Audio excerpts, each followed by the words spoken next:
come in. Sadly, Alwyn has had to cancel, Alwyn Turner, because he had a bereavement in the family this morning. He is quite devastated. He's never let anyone down like this before. But Alwyn wrote a book called The Classless Society. Alwyn's a social historian and political historian, and he's written books through 70s, 80s, and A Classless Society, question mark, he's not saying it is, was his book that covered the 90s. And so he was going to come and do a little bit of political background, a little bit of kind of social history as to how we got to 1994 and the Criminal Justice Bill. I found a review of Alwyn's book on the internet today by Irvine Welsh, the other great commentator of 90s culture. And interestingly, he said, this is a fantastic book. It was in the Telegraph, weirdly. Fantastic book, 4 stars out of 5. If I had one criticism, it's that Alwyn's not very good on Acid House. So, actually, perhaps it's a relief he's not here, because he's certainly not going to know as much as these two guys about Acid House. And, but I've chatted to Alwyn an awful lot, and I kind of know some of what he's going to say, so I'm going to fill in a little bit for him. Just going to do kind of 5 minutes each, introducing some of the thoughts and ideas, and then I can see as many experts in the audience as I can see on the comfy chairs. So we try and get a bit of a group discussion going and answers. If people have got sort of overriding questions that they would like the collective wisdom of the room to try and have a pop at, then let's do that. But what happened in sort of 91, 92, 93, I was just speaking to Chris about this a little bit yesterday. I think when you went through it at the time, you kind of think, well, everybody has epochs, and this is no different to punks, and this is no different to anybody when they were 18, 19, 20 and having their own little revolution. But with hindsight, that's probably not the case. I think what happened in the early 90s was more significant than that for a lot of reasons. The Criminal Justice Bill was a bigger thing than just what we were dealing with. So, socially speaking, through the 80s, the convoy kind of came into existence, which was a lot of people dropping out of society, going on the road, and it was the peace convoy it was also known as, and there were festivals like Torpedo Town and Inglethorpe and all these places that we sort of know from the very early rave history, because they stopped happening soon after 94. But this was all kind of building up through 80s Britain, and this is what Alwyn would have been describing for us. And at the same time, when you got to the late 80s, you had Acid House, which is a completely different thing, but it was kind of propping up all over the country. And interestingly, Acid House parties in the late 80s, they were warehouse parties. The idea of the big open air thing, it didn't really happen yet. And from a kind of military point of view, if you were to look at it militaristic, you imagine the government was more militaristic. They're thinking, God, look at this. You've got this one massive tribe that's very mobile, it's travelling up and down the country, and you've got all these outlets. God knows what will happen if they ever team up. And that's sort of exactly what happened in the early 90s, which was what was so seismic about. I grew up in Oxford, and I remember going to Cassington and Ensham and all these parties in 91. And it was, as we knew them, raggers and travellers hatching these amazing plans. You think, well, that's the most sort of unlikely bedfellows you're ever going to come across. So that sort of unification of tribes, if you like, we talk about it now, and it's sort of, you forget how accurate a phrase that actually is. I found a really good Irvine Welsh quote. I hope it's in my phone. Yeah, here it is. It was in his review. His point made, the sons and the daughters of well-to-do danced in fields with those from so-called sink estates. So too did kids from different sectarian communities, thus sweeping the path for the Northern Ireland peace process. Other elements were obviously involved, but the lack of zeal in the youth who were expected to throw the bombs, pick up the Armalites and carry out the recruiting was a huge contributing factor in getting the wild men to lay down their arms. A Northern Ireland ex-paramilitary once lamented to me, ecstasy and house music cost us a decade in terms of, and I love that idea of the kind of that our lack of zeal was the thing that made the difference. But it's at the same time the criminal justice bill was much bigger than that, and the 90s started with this sort of dose of optimism because we got rid of Thatcher, and we thought, wow, Major was a much more kind of palatable version, but Michael Howard wasn't, and Michael Howard was the architect of the criminal justice bill, and perhaps his biggest victory was sneaking through an awful lot of other stuff while there was a big song and dance about raves and about that aspect. But we forget the criminal justice bill was the thing that effectively ended the right to silence. It gave hugely enhanced police stop and search powers, and for me I think the biggest legacy of it, and they were sort of almost the silent victims of the criminal justice bill, was those travellers who had been travellers for 20 years, who suddenly their lifestyle was criminalised. And I think the big point Alwyn wanted to make was that this was actually a really key and one of the first examples of the politicisation of the police, because these were laws that were targeted at lifestyles. These weren't objective laws that said, I cannot do this or that. This is, I mean, the whole repetitive beats thing. Musicologists in the world, all over the world, what? You can't base a law on that. It was brilliant. Ortekra released an EP of stuff that didn't have repetitive beats. It sounded like rave music, but nothing repeated. But they said, if you play this at a rave, we advise you have a lawyer and a musicologist with you.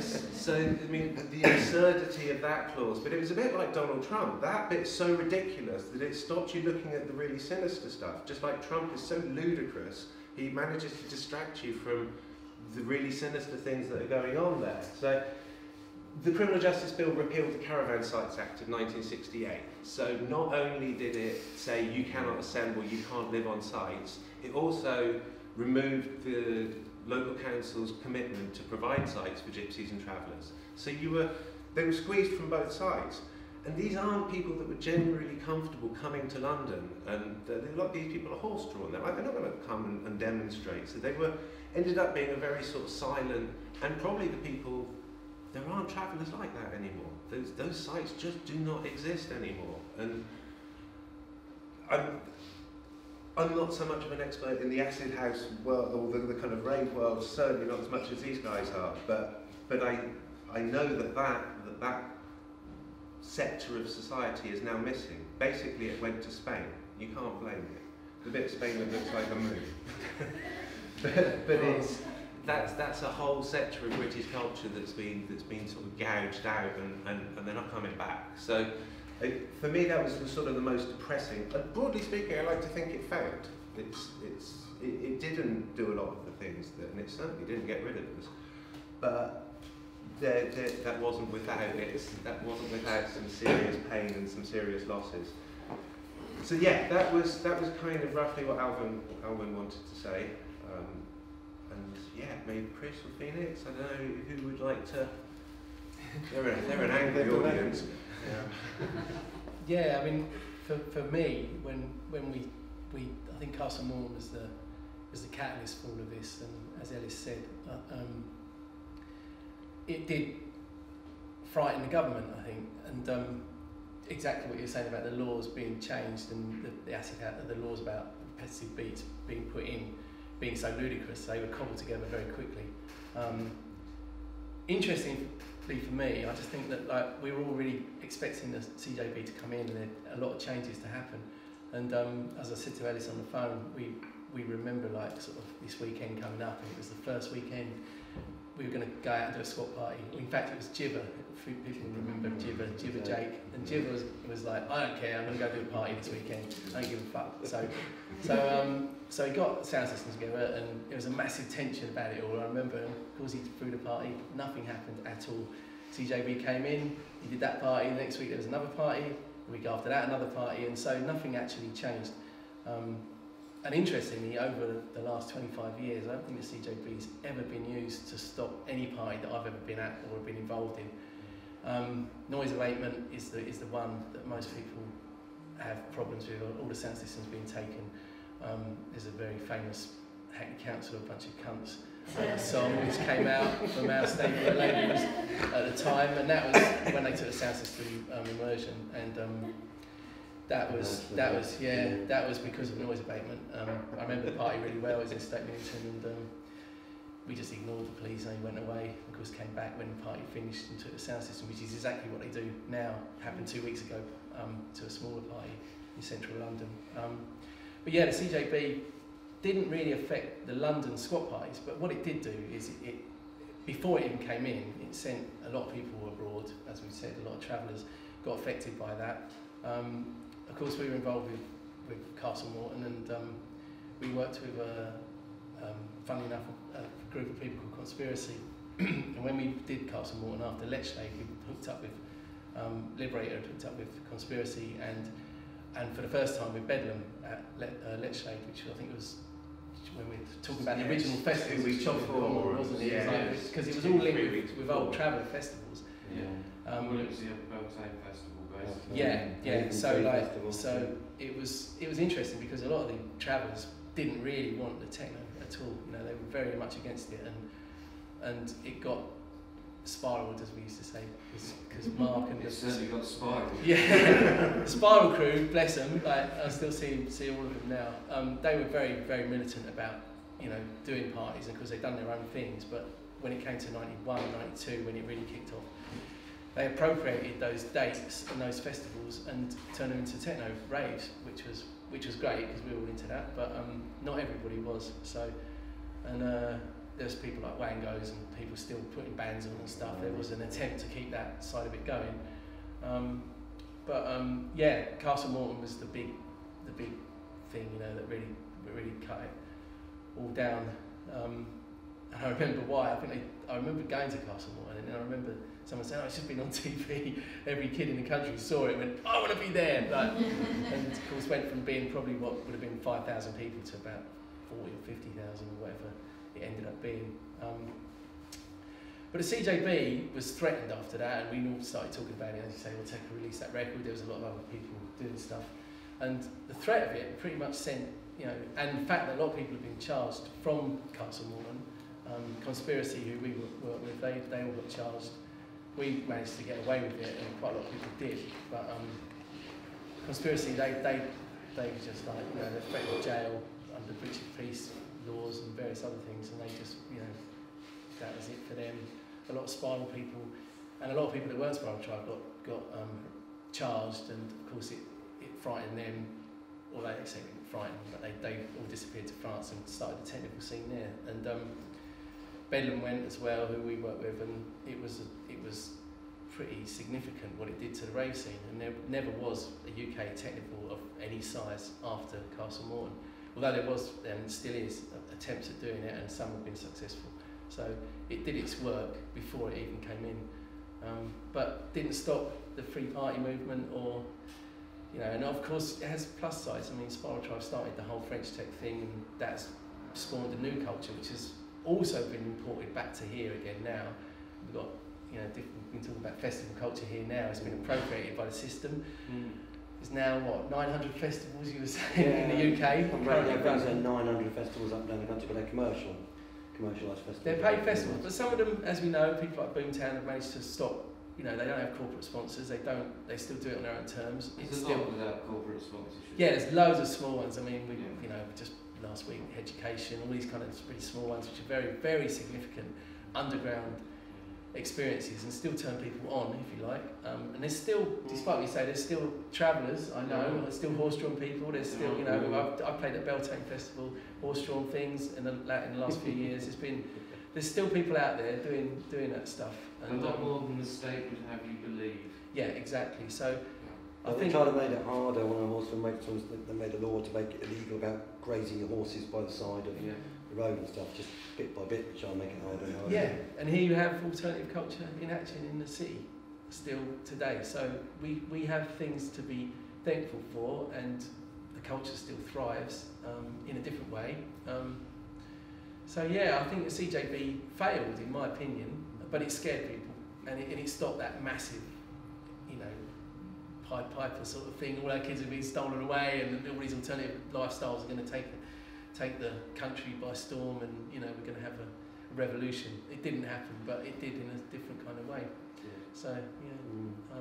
And here we are now, we're still doing squat pies, there's still squatters, there's still a lot of things, you know, happening in alternative culture. In fact, it's bigger and better in a lot of ways than it ever was. And I like looking at how many of the people involved in things, just some of these big significant events that have all got their roots in squat party culture. There's what's the big spider in? Exactly. That's broadly speaking. Clip Rush, isn't it? So. Yeah. I mean, we've seen like, you know, Olympic Games, like we were talking about this Joe Rush, you know, baseline circus, people involved in like, Olympics. you know, so there is that appropriation, and it's kind of sad, but it's also good, because we were saying that pretty much millions of people we know, Hayden, who is part of the Liberator crew, now they're working festivals every year. That's their living. Rob, Julian, Liberator's cousin, you know, he's part of that whole scene, and they work at doing all the alternative part of Glastonbury and all the rest of it, and that's their job now, and that's kind of, so they create mad and bad and great things like Arcadium. They criminalised it and then kind of sold it back to us part of it. People are still doing it all over this. Andy from Festival I made us think years ago, we were doing an event at a festival, and he came and he did the Festival Eyes for years and years magazine, and he was saying that what really worried the government about the time was it became a successful alternative economy and a culture where loads of people were leaving the cities, coming out, and there was 12, 15, 16 major festivals during the summer that you could go around and do whatever it was, your crafts, your mechanics, sell people clothes, make jewellery, do whatever. And so many people started to leave the city, and I can't remember who it was, but the Tory MP at the time said, get out and get a job, or get on your bike and get a job. And so Andy went, but we did that. We got out, we got in our trucks and our buses and our caravans, and we created our own jobs, but then they came and criminalised this kind of thing. And, you know, I was very involved with the early days of the bits of the campaign against the Criminal Justice Act. There was a group called the Freedom Network, which was a bit more, my missus involved a lot, but I just rewatched some the other day because someone came into the Resistance exhibition, and we got in the moment at Toriano Avenue till Sunday, but told us about it reminded me about the Advance Party, and I rewatched this video the other night, and there's some wicked old tunes from the day. And the Advance Party was, I think originally met in a laundry in Hackney somewhere, and just a load of sound systems went, look, they're going to try and criminalise us, we need to get together and do something.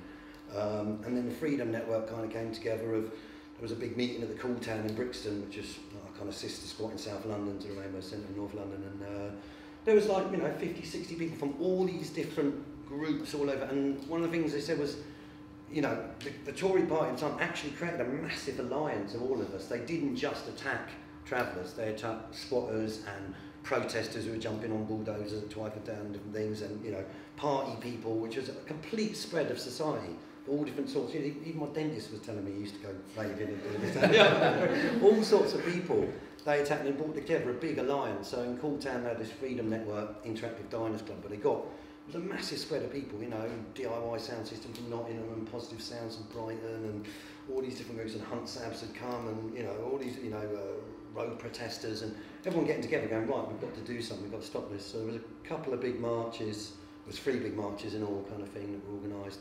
Advance Party after that with, and, you know, went, whatever it was, 20,000 people, then 50,000 people, you know, went and protested against it, kind of thing, you know. But it definitely brought together a big alliance of people and groups, and that network in some ways still exists and went on into, it linked together all these groups that hadn't necessarily crossed over and talked so strongly before, kind of thing, you know. And it has really, probably one of the groups that have been most affected was the Travellers, because it really hammered us in different ways. Anyone 6 vehicles on a site, they could come and close your site down, or confiscate, crush your homes, and this kind of thing. Even the offshores are saying once they got evicted, and one of their the pram was counted as a wheeled vehicle for 6 vehicles by the police or something, you know. And a lot of people did leave and go off to Spain and Europe and go and talk there to the technical scenes and this, that and the other. And a lot of people carried on here as well, protesting about different things and stuff. And it definitely brought together a strong network of people.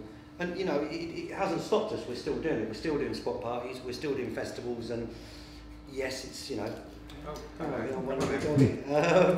and, you know, people are still doing it and still at it. But we gradually, they bring in new laws every few years to try and chip away at our rights. And, you know, squatting has become harder the last time they criminalised residential squatting. And you can still squat non-residential buildings, anything without a bedroom. schools, hospitals, post office, you know, any shop, warehouse, that kind of thing. But we did have some success with squatting residential buildings with mass actions like the Aylesbury estate and the Guinness estate, Sweets Way, where we went in with a whole load of people, hundreds of people at a time, and said this isn't just squatting to live, we're squatting here as a housing protest on a rota basis, and the police didn't want to arrest because they didn't want to get a law challenge and this and the other. You know, I think all of this, you know, brought us together really in a lot of ways, and the next generation are doing it, seeing the younger generation of squat party crews and people still getting vans and getting out on the road and coming to festivals and stuff. It has changed, but in some ways we've spread out into mainstream society and all sorts now are coming to festivals. It's got a standard for young people. Got older and wiser. Older and wiser, yeah. Undercover, integrated. Yeah. Well, I think that's a really significant thing, is that there was a sense in the mid-80s and the late 80s and beyond where you could conspicuously be an alternative, and what people are actually forced to do now is hide. There's a lot of people in white vans, they're not in rainbow coloured buses. You know? And I think that, so there's an illusion that there isn't anybody doing this stuff anymore. But actually, if you look around in London, there's the same reasons that people started doing it in the 80s. They're economic. It wasn't necessarily a purely political decision. It was like, there's fucking nothing else I can do.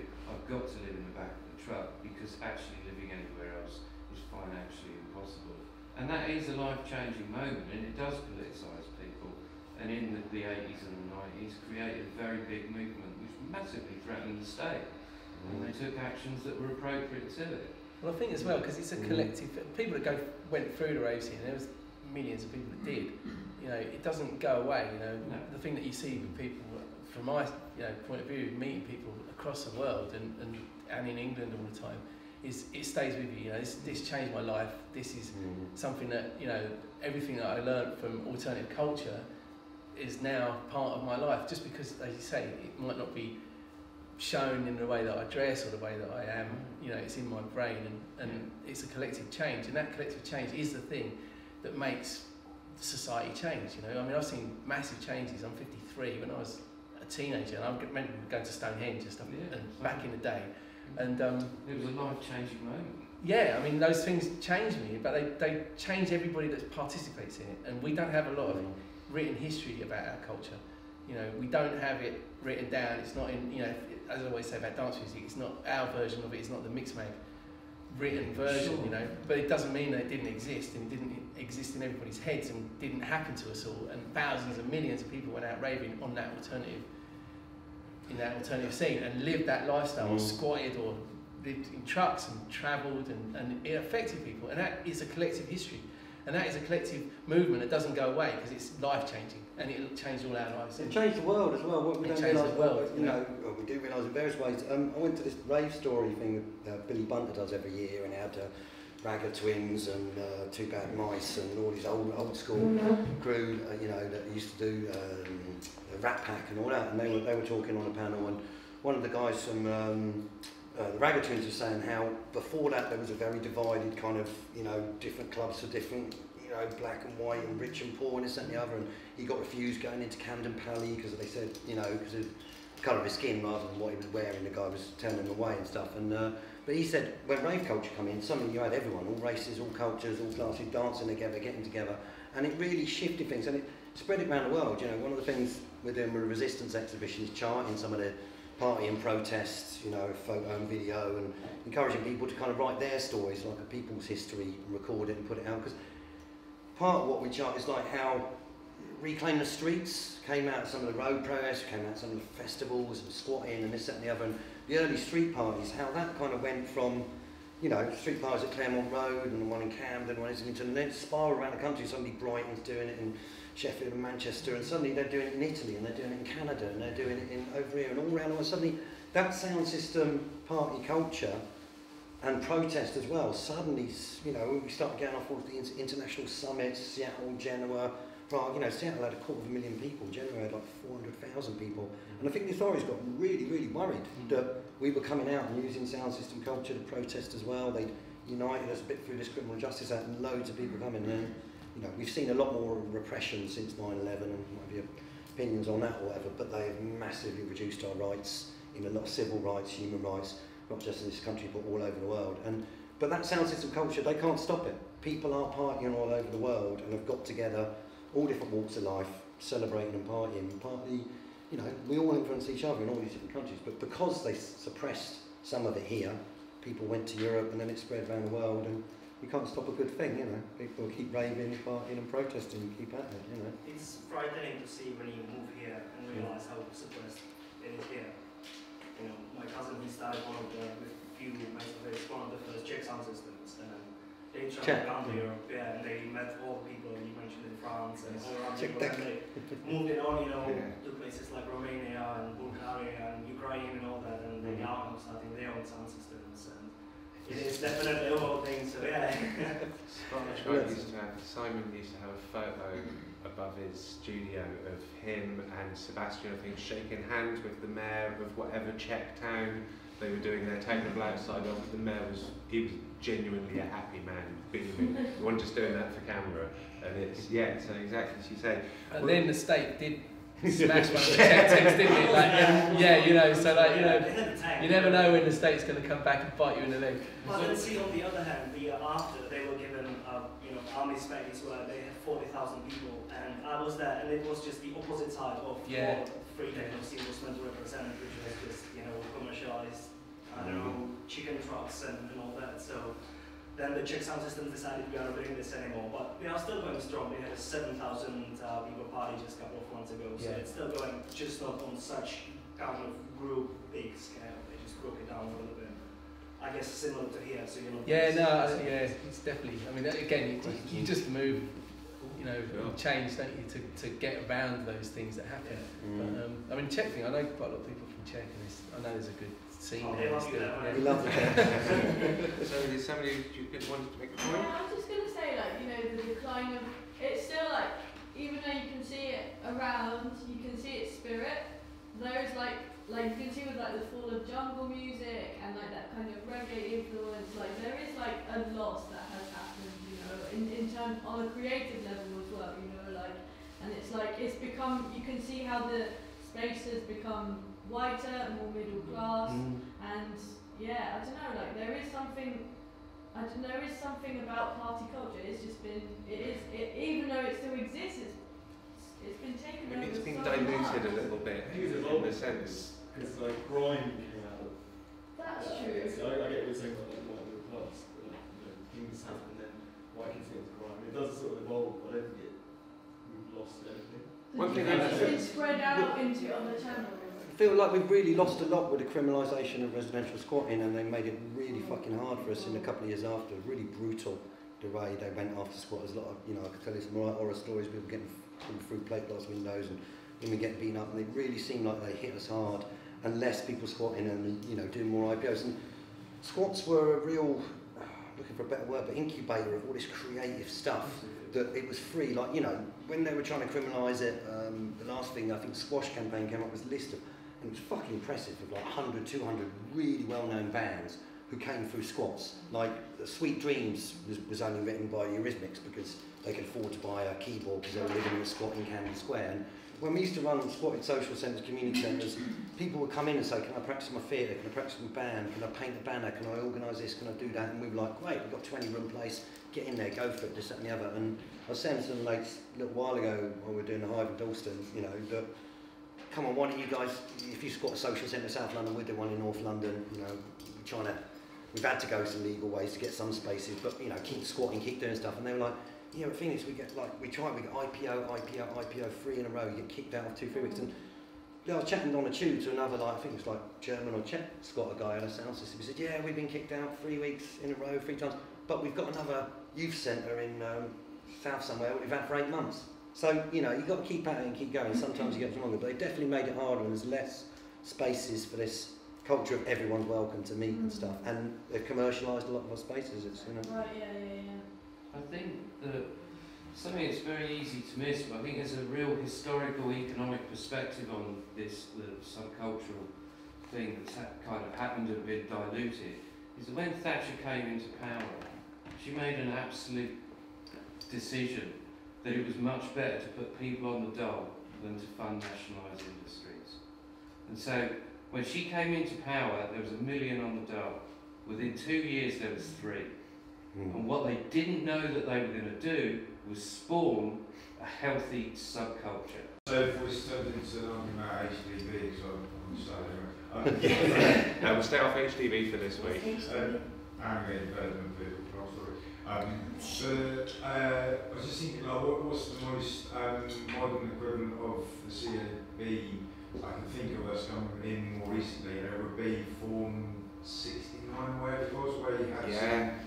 They repealed that as well, right.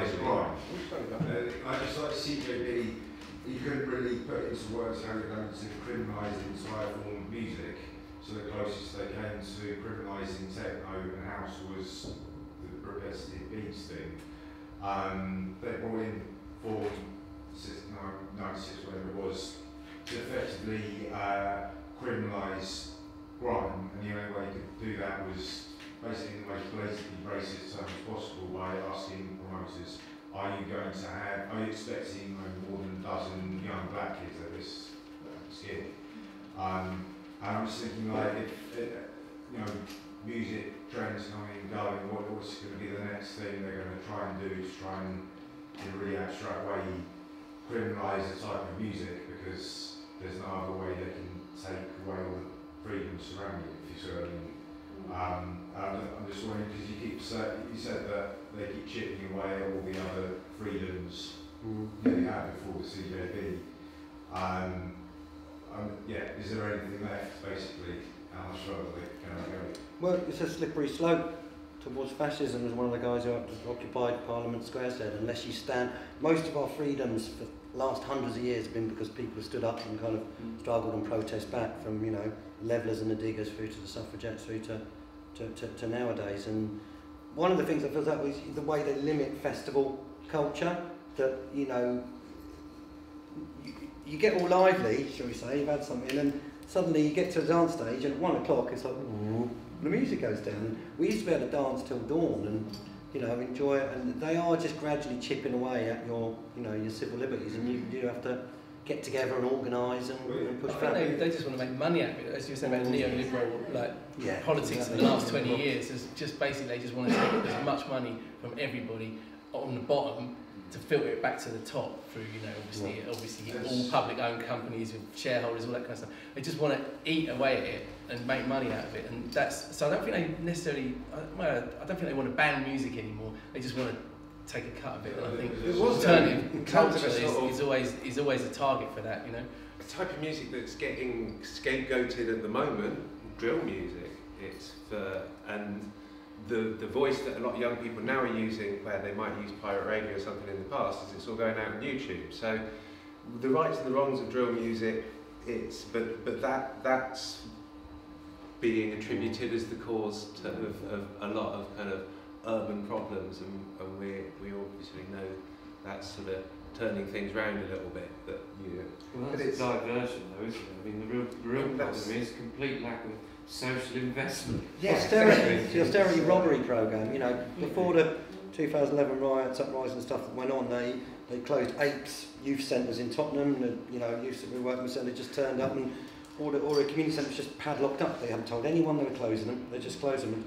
We are losing so much of our, whatever you want to call it, social infrastructure, or the schools, hospitals, libraries, 250 libraries getting closed down, youth centres, community centres, and then they wonder why they've got the violent crime's gone massively up. Why aren't we out on the street? Why aren't our young people out on the street protesting it like music? That's what I wonder. We talk about CJB, or do we make a different rules for doing it? I don't think it's politicised.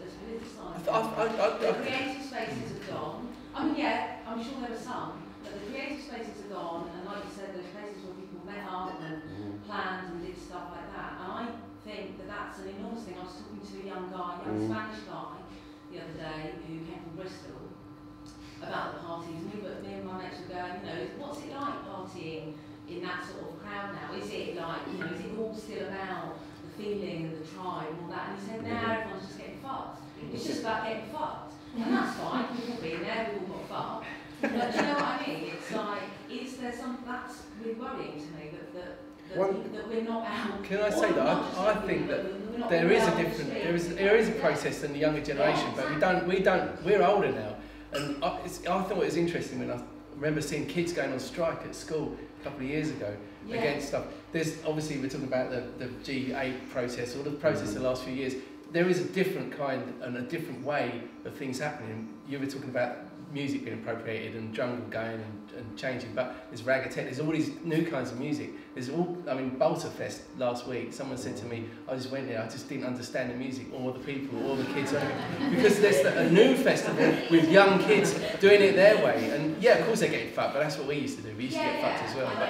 But getting fucked is also a big kind of, I'm really fucked, so fuck you, kind of thing that goes with that, you know? And that's exactly, it's not, you know, I was a punk, you know, we were really politicised, you know, I squatted down the road in Stamford Hill, there was 180 squats on that estate when we got evicted, and there was you know, we set light to cars, it was like, you know, it was a massive, very angry thing that was stopped the city way before we reclaimed the streets. But, you know, as rave culture, we weren't politicised in the same way, we didn't feel we had to be, we just took part in it, and that turned us on, and that's the thing. Kids now are definitely turned on, but not, we're older and we don't see that in the same way. We've got to recognise the waves as well, and the waves, I mean, I'm still involved with various protest things and keep chatting because I'm one of them relentless activist lot, but basically, you know, there are waves that on Occupy went on into anti-fracking, there's big anti-fracking protests coming up with something about, but it does, we don't have as much wave of energy as there was back in the 90s. A lot more parties used to have an info table and people were being attacked with the parties, so they were a bit more, you know, politicised in trying to stop them, this and the other. But it does appear in waves, you know, the recent bombing of Syria protests, there's 3,000-4,000 people outside number 10. There's just a couple of dates for your diary. There is a Reclaim the Streets on Saturday, June 23rd coming up. Some info lines, there's some posters outside there. Haven't seen one of these for ages, but some people have got together and doing it, so let's have more of it. It's actually, Reclaim the Streets is a tactic. If you go to rts.gn.apc.org, there's a thing of how to do it. There's a 10-step plan for setting up a street party. Find a location, network out people, put posts out, whatever it is. I think the internet has, you know, affected some things. And the other one is Trump, July 13th, get your sound systems out, find yourself an intersection somewhere, block it up. July 13th, Trump's coming to town and there's people planning street parties and events and all sorts. So it's still going on, but we need to be more, I'm with you sister, we need more of it. And we need more like rave culture and like politics and combining them.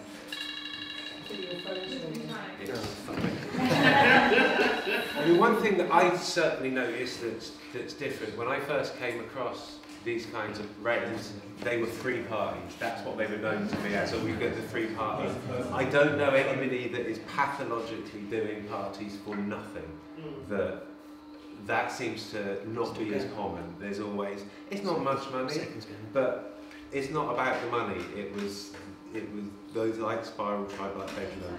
It had to be free, or you were missing the point, kind of thing. Or so that's. But we had the subsidy. That's the thing. Well, yeah, no, absolutely. It's really significant. The old income support. And just one other thing quickly, which is a really, I know Chris is absolutely right, it's a sadly underdocumented era, but this guy had a stab at it.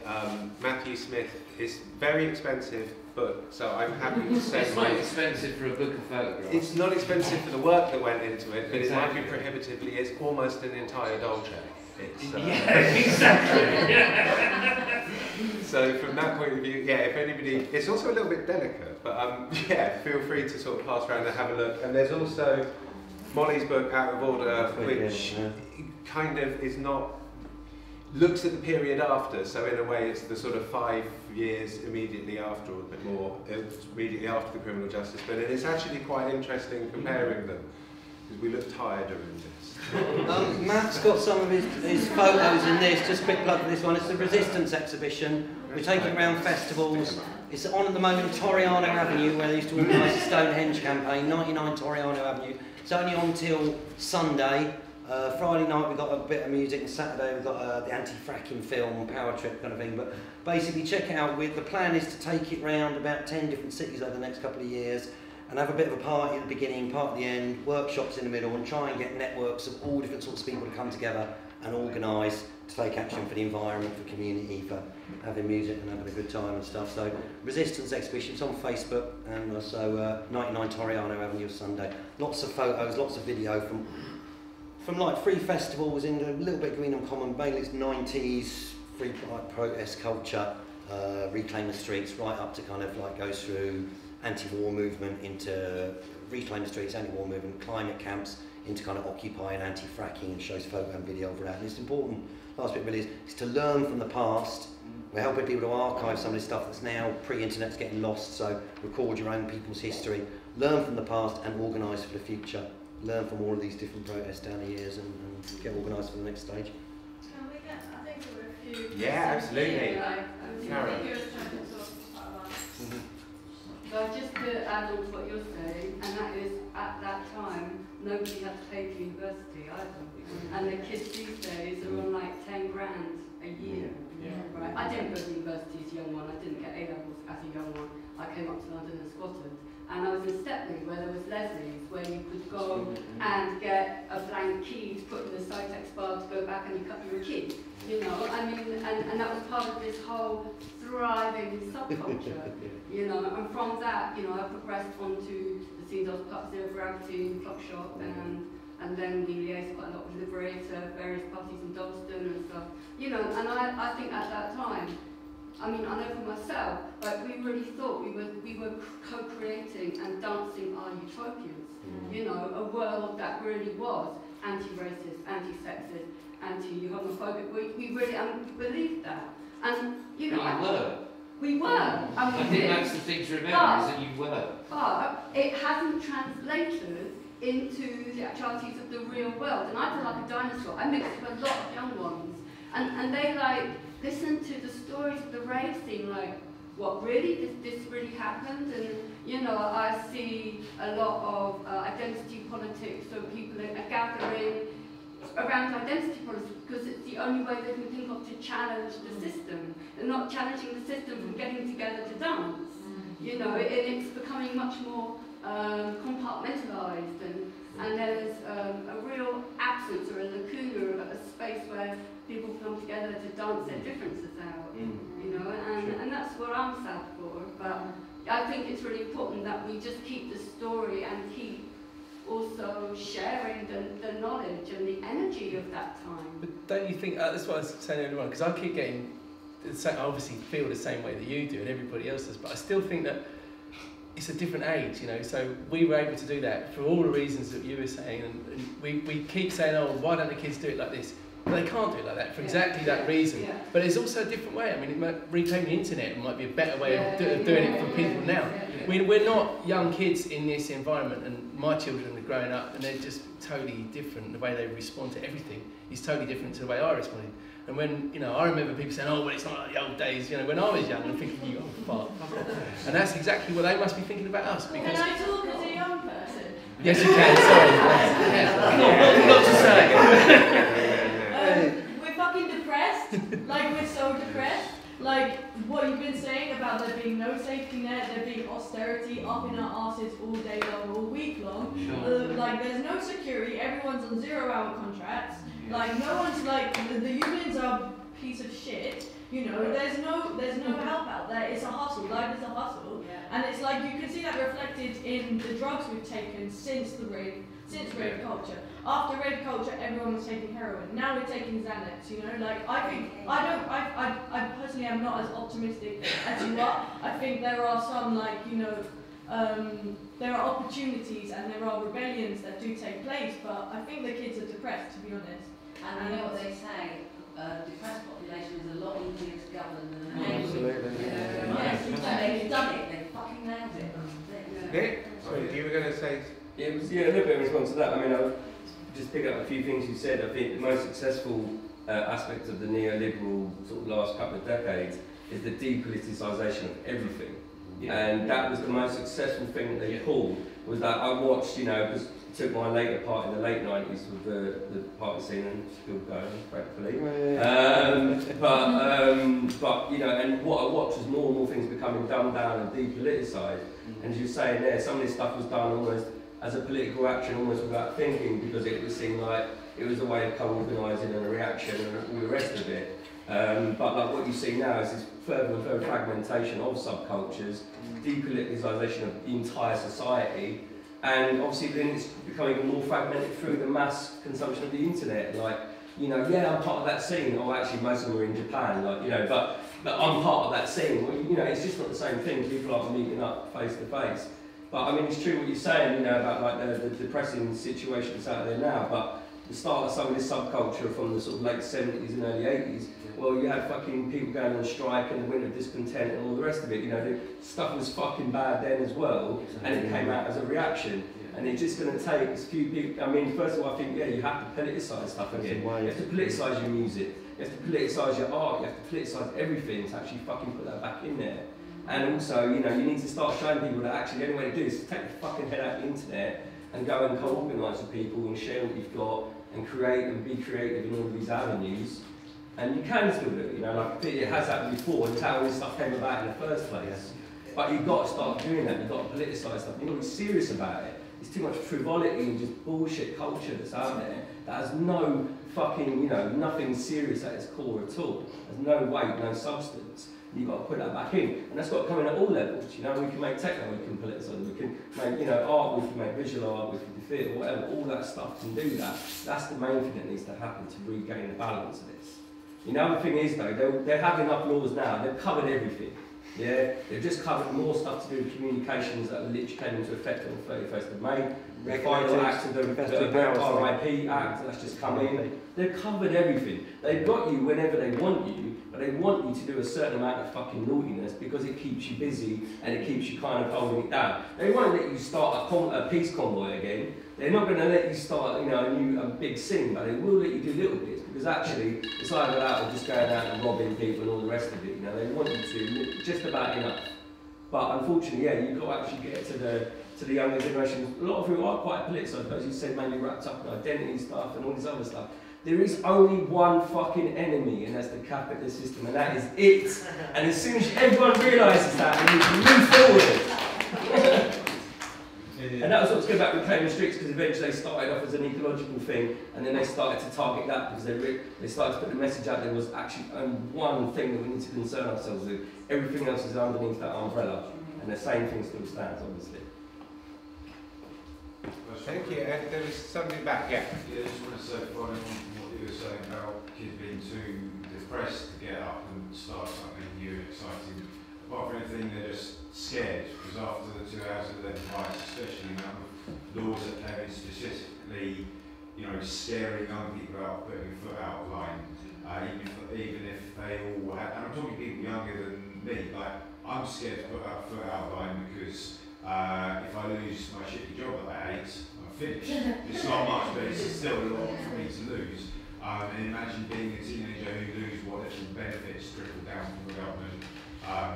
If you're caught breaking a curfew or whatever, it's like man over there said, they've got it all figured out. Like there's no explicit laws saying don't be a young energetic person who breaks rules, but it's like here's a set of rules that will stop you making any kind of risk to put on a party late at night to take to the streets and protest or anything. So I think it's not just depression, it's fear.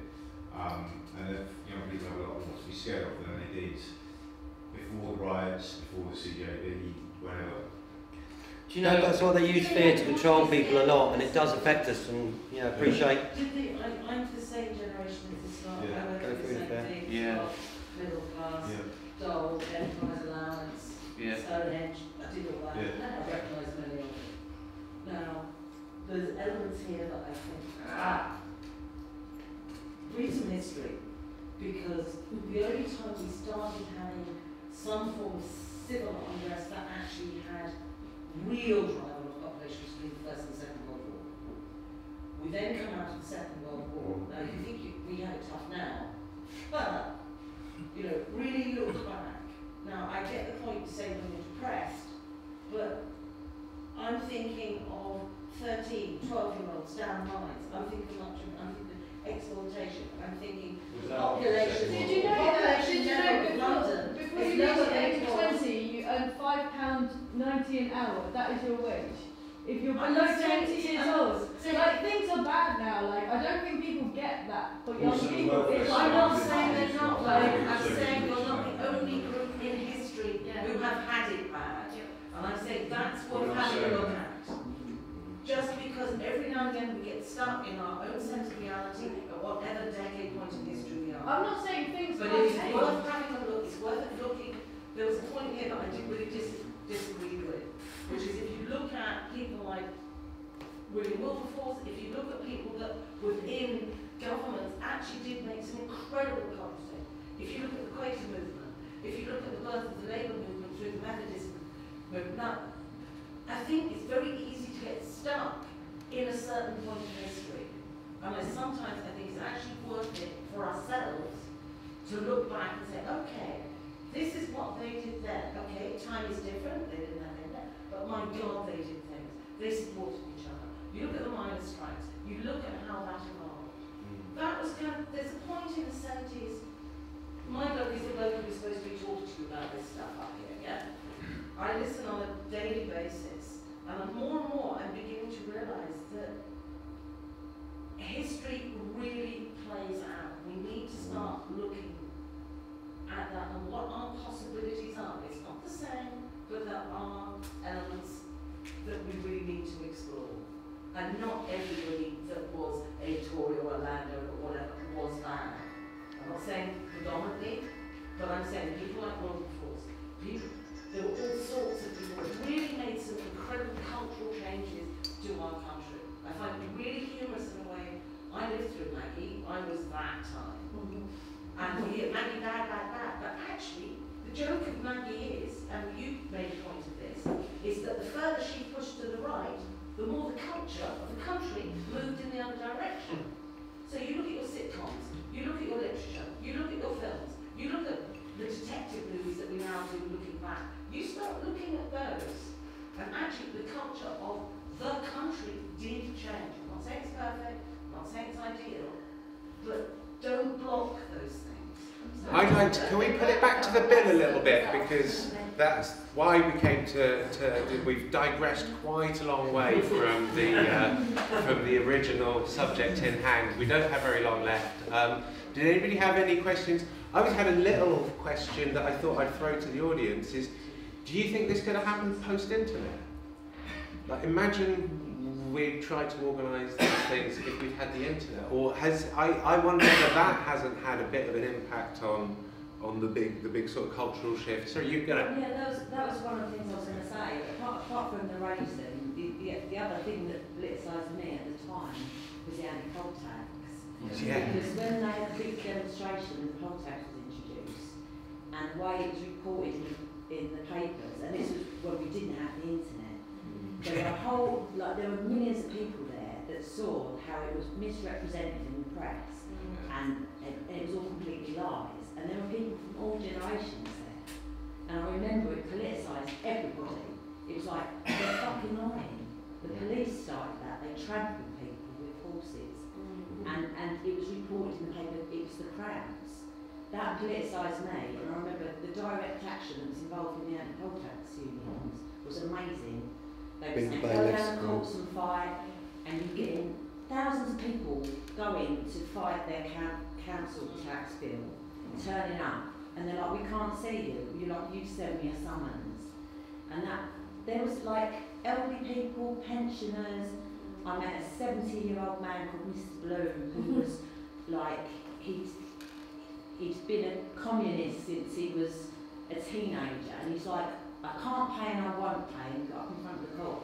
And that, I think at the same time, we didn't have the internet then, but people they're lying in the papers, and I think that woke a lot of people up. And it's probably no small part of the reason that the criminal justice bill, because that was what, 4 years later, it's 89, 95 tax, so 5 years later, the memories of 1 million people arriving in London to protest are probably not that far away from Michael Howard's memory when he was penning that.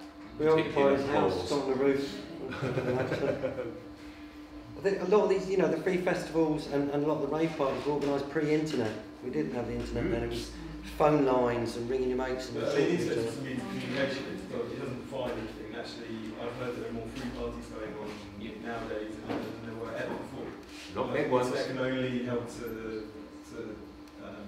help that. So I don't think it's a useful tool. It's either here or there. It's just another thing. Just be aware when you use it. It can be very monitored, but it is as a network. It's an amazing tool. I was going to say, is it easier because you can communicate more quickly, or is it harder because now everyone has kind of seen what's going on, so the police might, spot a tweet here or a Facebook message? There was never like the phone line number 9597525. I remember it. There was never a problem with that number. It wasn't like the police sort of like that number worked for years. Yeah. That's because they were fucking listening to it. And so you think, well, that wasn't the challenge, or that wasn't we managed to organise ourselves quite well just by remembering that phone number. In the end, the thing is, the police do about on law. the Facebook thing. Yeah, really on it with the Facebook thing for free parties. Funnily enough, talking again about young people, the biggest squat parties that happen now are really young kids doing it, and they don't have the knowledge to do it really well, but they get the people. It's like thousands of kids and sound systems come from outside of London, come in, and they do these places that what's happened in the last 5 years is, well, there's been, you even see it on the news sometimes, there was one in Archway near where I live that got busted because the kids just didn't know what they were doing, but you've got loads and loads of people coming. I mean, thousands. 3,000-4,000 coming around the corner. Yeah, and it's just young people. And just go back to the mainstream politics. If you look at what's happening with Jeremy Corbyn, even we talk about young people not politicising, but because of young people outside of the mainstream, Jeremy Corbyn almost got elected, and that is nothing to do with the media and the rest of the whole system going, you cannot vote for this man because. And in my lifetime, I've never seen anything like Jeremy Corbyn. I've never voted most of my life. I've been an anarchist, and I do not agree with it. But he's our local politician, and I tell you, I never met anybody in my constituency. And my wife met him recently, and he is the real deal. He is a nice guy. Yeah, he really is the real deal. And the thing is, he almost got elected because young people didn't listen to the media. And when I was talking about these festivals, like Bolton Festival, where I played last year, it was amazing. It was right before the election. And there was people, the whole crowd just went mad. Someone put a thing up, vote Corbyn, and the whole place just went like that. And that was just young people politicised, not through the media, because Sorry? I think Skepta got the crowd backing Corbyn at Glastonbury. Yeah, exactly. So I think we've been very negative about. I mean, I think the woman at the back said about we must learn from history, and it's never been. It's always been bad, it was bad in the 80s for sure. There was nuclear war, there was all these things that really, really troubled us at that time, and there was going back further than that, my parents lived through the war and stuff, there was all sorts of things that were always bad in society, and it's really hard to imagine for you guys now, as young people, what it must be like for you now, because the pressures are just immense. But it is something that's always happened to working class people and people that have had difficult times, but we have to have some hope as well. Yeah, and I don't know if anyone's read the Owen Jones book, we're talking about neoliberalism and stuff like. He's finished his book, which is a socialist book about studying, what's going on in society now and at the top level and why those people control all of us now. But at the end of the book, it's a bit like saying there is no hope, but there is hope. There is always something, and the fact that Jeremy Corbyn nearly got elected, that was my thing. In my lifetime, I've never seen a politician like him, apart from Wedgwood Ben, like Tony Benn, good man, someone who actually believed in what they do. In mainstream politics, I've never seen it in my lifetime. But I thought, there's a glimmer of hope here. Outside of what the media are telling you, there is always something that's going to change. And it's got to get really bad before it really does change, but it is almost getting really bad enough for something to happen again.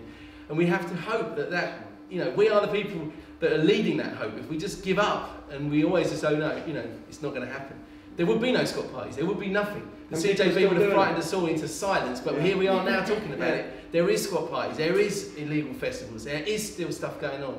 Not just in this country, but in Czech, in Poland, in France, in all these countries. And there is hope. And you've got tools to link people up all over the world now that we didn't have in the early 90s. I remember when mobile phones first come in, and now people in their pocket have got a network that can reach around the world, and you've got to be aware that most of it can be surveillance now and this, that and the other, but still you know, the young squat rave crews we work with, they can pull 3,000-4,000 people around the corner, and they say on some of their texts, keep it off Fedbook, or they use Snapchat, or use one of the other ones that disappears after a certain while. And you know, you've got to keep organising, you've got to keep resisting, you've got to keep partying, you've got to keep doing stuff. You know, one of the ones of the free festivals is you can't kill the spirit, and you've got to keep doing it and keep at it and realise that most of our freedoms have been won by people getting together, organising and pushing back. And you know, you've got the technology that can help as well, but get together face to face and organise and do whatever you can in whatever way you can, you know. And people are still doing it. There's still squat parties, there's still people. And in fact, the police are really stretched, actually. You know, they've had all their numbers cut. So I think we need to get out to the countryside a bit more and do some more parties. And I've seen squat parties closed down in. I've helped a lot of the younger crews, and there's a lot of squat parties still go on, and they happen, and you manage to talk the police out of it. And there's other ones where they have used criminal justice act to shut it down. The police are on our side more than ever before. The police are getting fucked as well. So they never, you know, in the 80s they were on the side of the state, but they're not on the side of the state anymore.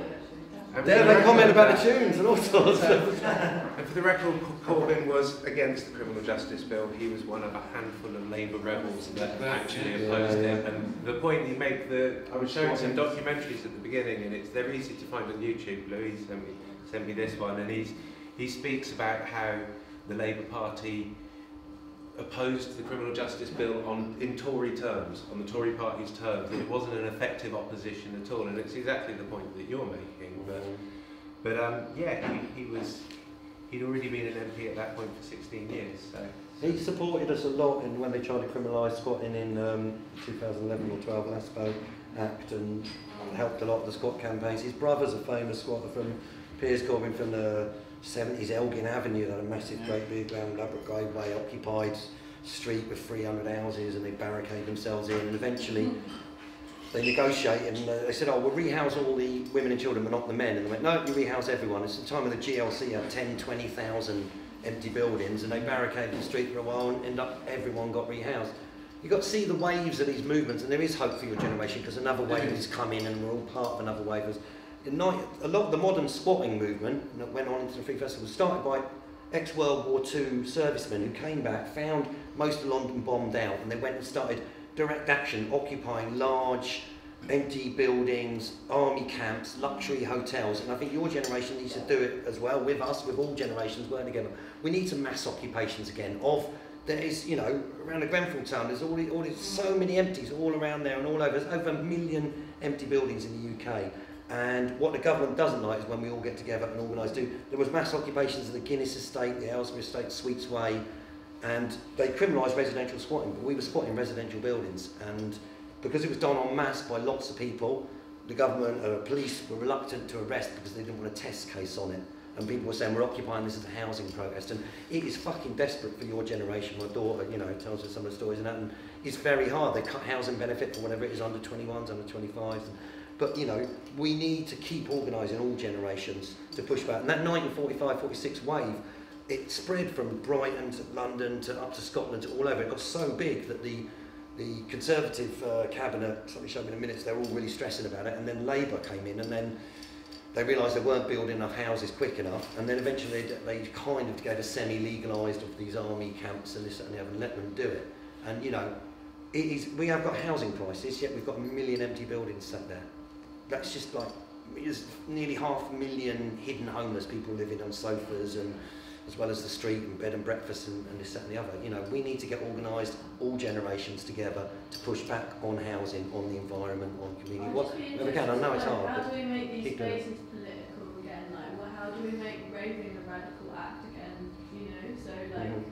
I don't know that, to be perfectly honest with you, maybe I'm being controversial here, the raving was actually that radical. Right. Actually doing it was radical. I don't think a lot of people involved felt very radical. They just felt free, which in itself was a radical feeling. But I don't think they had a context for it, you know, which is different to go and see Crass in 1981 or whatever, when you knew why you might have been there, because they were fucking telling you how it was, you know. But you know, one of the beautiful things I think about the rave scene is that nobody was telling you how it was, and so it was up to you to make your mind up. Well, what you were was in a free space, and those free spaces are still being created. And you know, like I lived, you know, I'm a little bit older than Chris, lived through all that 80s time and all the rest of it, and I think every generation feels like it should have been born 20 years earlier because it was almost so much exciting. I used to think that about 1968. You know what I mean? I'd love to have been on the barricades in Paris in 68. Yeah. You know what I mean? But you know what? I was on the fucking barricades in Trafalgar Square in 1989. You know, and that was probably as useful an act because it's part of a history. The problem, I think, sorry to go on, but social media has been an amazing tool. The internet is an amazing tool. But Thatcher on Acid wrote a line a very long time ago saying the only thing we have in common is the illusion of being together. And the social media creates the illusion that you are part of an active grouping that's achieving a lot. And I think it's actually the big challenge to the subculture at the moment is to find a new context where the internet is important, but it's only a tool, not a place to sit in front of a computer and feel part of a movement, because we're not when we're just doing that. I do it, you know. Use the tools, but get out of the matrix and go to real physical places where you can meet people. We used to take, or we would try and encourage the young squad crews to always have a table of leaflets, info, write stuff up, stick posts up about what's going on. Take your parties to places that are a bit more political or environmental, go to where there are massive empty housing things and drop banners out while you're having your party saying housing crisis, million empty buildings. Take it to places that are being destroyed, like the anti-fracking thing, there was called a thing called Jig at the Rig a couple of months ago, brilliant. It was like 300-400 people all turned up. We're really beating the fracking industry, and there's another one coming up, Block Around the Clock, I think it's called, look up Reclaim the Power. Another one on from the climate camps and inspired a bit by Reclaim the Streets. But it was a massive, well, not, it's only a tiny little sound system outside the gates of the fracking rig, and the police, because so many people turned up, it's like 300-400, they don't want to nick everyone.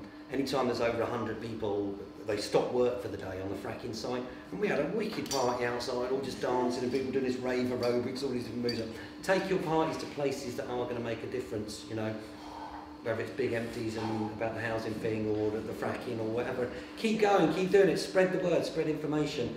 You know, we have the power within ourselves. Every person is the centre of a big network, and you can send out thousands of emails on Facebook and Twitter and stuff, talking to people and getting people together and take your parties to the places where it's going to make a difference. Watch the news and make your own news about what's going on and share it with each other.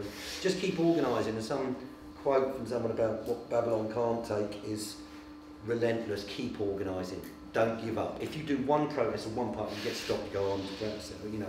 But when you keep doing it, you keep organising, you keep going. Over the years, we have created massive change, you know, and our society is way different than it was 30 years ago. You know, there is, it by no means perfect, but there is less racism, less homophobia. People are more open-minded. People are, you know, coming together to help the environment more. It's raised a lot more awareness about things, and people of all race and cultures are partying together. Like in the 70s, there was a lot more divided, you know. So got to have hope and realise it comes in waves and keep organising, keep doing it, keep having it. Can't go with spirit.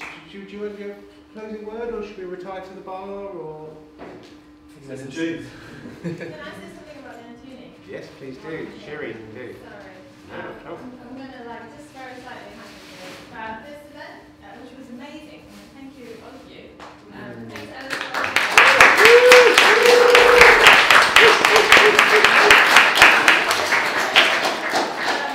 This event is part of the Antiuniversity Festival, which is a week-long festival of free, self-organised, radical education, mutual education events that are taking place all over the country, organised by people like Ellis, like us, because we can all teach and learn from each other in different ways for free, in free spaces that we reclaim, just like very much in the spirit of everything that we've heard today and talked about.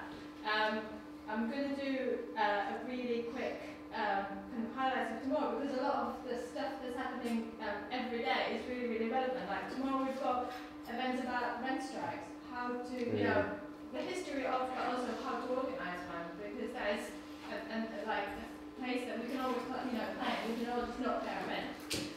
There's stuff about how to do media watching, like people doing media watch around Grenfell, and like really holding people to account on how, you know, all the fuckery that's around the reporting on Grenfell. What else? Just from tomorrow, there's like anarchism for beginners or for experts, you know, depending on your level. How to organise a DIY feminist festival. So that's kind of tiny highlights. There's an event by Class War. why not? And there is an event about union, because we've had quite a few events about unions, how to organise at the workplace, because again, we're all workers and we can all organise at work. I mean, we're just coming from an amazing event where we were organising sex workers for, you know, to kind of have some power and agency over their work, over their labour.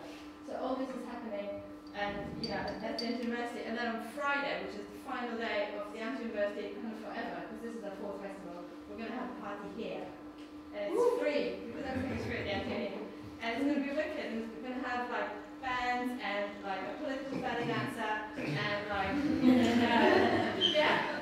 DJs, and it's going to be amazing. And you know, Alice has been extremely generous with us. So yeah, come to a party Friday night, free party.